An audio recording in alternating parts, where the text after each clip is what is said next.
আসসালামু আলাইকুম। অষ্টম শ্রেণীর সুপ্রিয় শিক্ষার্থী, আজ আমরা জানব 11 অধ্যায়ের 11 নম্বর অঙ্ক তথ্যপাত্র। নিচের সারণী থেকে গড় নির্ণয় করো। এখানে দৈনিক আয় এবং গণসংখ্যা দেওয়া আছে, এইখান থেকে আমরা গড় নির্ণয় করব। গণসংখ্যা দেওয়া আছে 2210, দুইজন ব্যক্তি আয় করেন, এবং 2215 তিনজন ব্যক্তি আয় করেন, এবং 2220 পাঁচজন ব্যক্তি আয় করেন। তাহলে দৈনিক আয় টাকার পরিমাণ দেওয়া আছে এবং গণসংখ্যা দেওয়া আছে, এইখান থেকে আমরা গড় নির্ণয় করব। তা চলো দেখা যাক কিভাবে গড় নির্ণয় করি। তাহলে গড় নির্ণয় করতে হলে আমাদের কয়টি ঘর অ্যাড করতে হবে। এখানে গড় নির্ণয়ের সারণী দৈনিক আয় বা টাকার পরিমাণ, যেটাকে ধরছি x1, এবং গণসংখ্যাকে ধরছি f1। এখানে যদি শ্রেণী ব্যক্তি দেওয়া থাকতো তাহলে শ্রেণী মধ্যমান লাগতো, যেহেতু এখানে শ্রেণী ব্যক্তি দেওয়া নাই সেহেতু আমরা দৈনিক আয়ের সাথে গণসংখ্যা গুণ করব। তাহলে f1 হচ্ছে গণসংখ্যা এবং x1 হচ্ছে দৈনিক আয়। তাহলে দেখো 2210 টাকা আয় করেন কয়জন লোক? 3জন লোক। তাহলে f1 এর জায়গায় লিখবো কত? 2জন লোক। f1 এর জায়গায় লিখবো 2, এখানে লিখবো 3, 5, এরপরে আছে কত 7, এরপরে আছে কত 5, 5, 4, 3।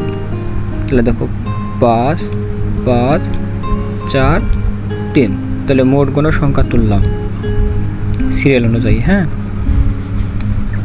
এখন দ্বিতীয় স্টেপে যে কাজ সেটা হলো এই দৈনিক অন মানে x1, ওই x1 এর সাথে f1 অর্থাৎ গণসংখ্যা গুণ করব। তাহলে দেখো 2210 এর সাথে যদি 2 গুণ করি তাহলে 2210 এর সাথে 2 গুণ করলে আসে কত? 4420।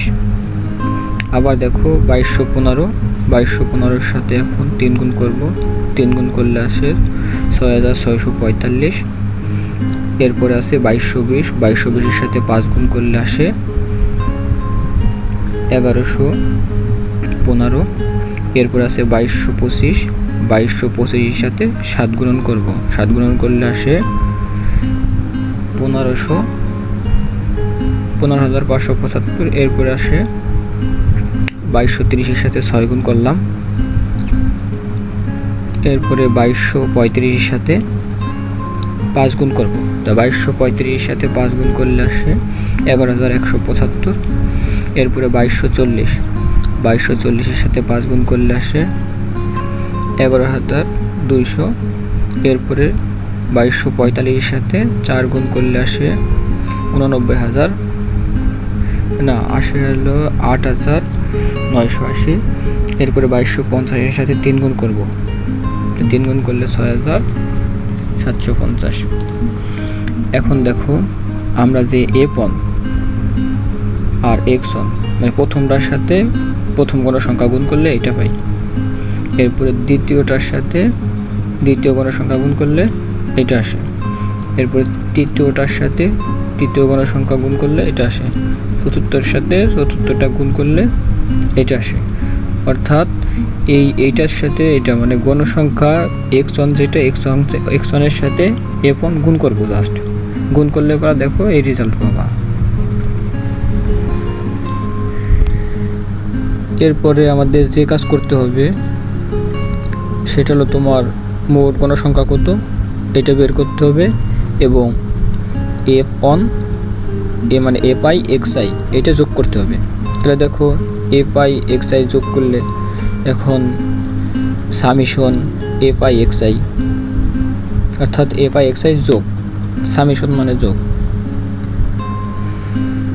এখন দেখো আমরা এটা যোগ করব, তাহলে তোমরা ক্যালকুলেটরে এটা যোগ করো। আমি করতেছি 4420 প্লাস 6645 প্লাস 1100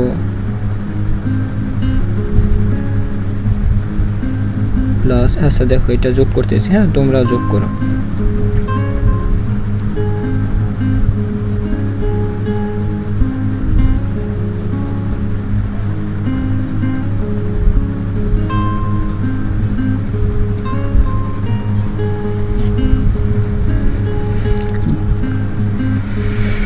তাহলে আমার যোগ করা শেষ। যোগ করলে আসে 89225। এটা যোগ করে বেরোলো। এখন আমাদের কাজ হলো কি, যে মোট গড়কে এক্স বার দ্বারা প্রকাশ করা হয়। তাই এক্স বার ইকুয়াল, এখানে এফ আই এক্স আই এর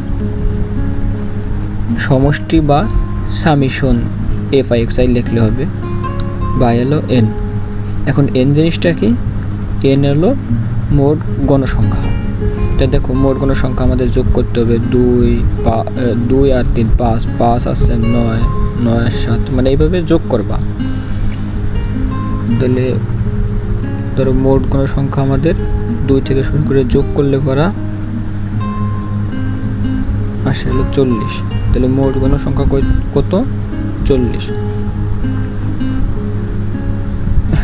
তাহলে দেখো এখন আমরা মান বসাবো। এফ আই এক্স আই এর সমষ্টি অর্থাৎ summation x I F I এর মান বেরোয়েছে কত, 89225। এটা তুললাম, ভাগ এন এর মান কত, 40। তাহলে দেখো এটাকে 40 দ্বারা ভাগ করলে যে অ্যান্সার পাবো ওইটা হলো মোট গড়। তা আমি তুলতেছি, তোমরাও ক্যালকুলেটর তুলো।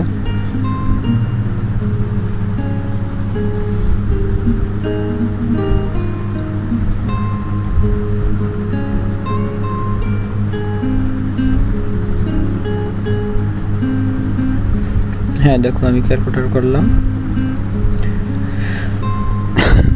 ক্যালকুলেটর করার পরে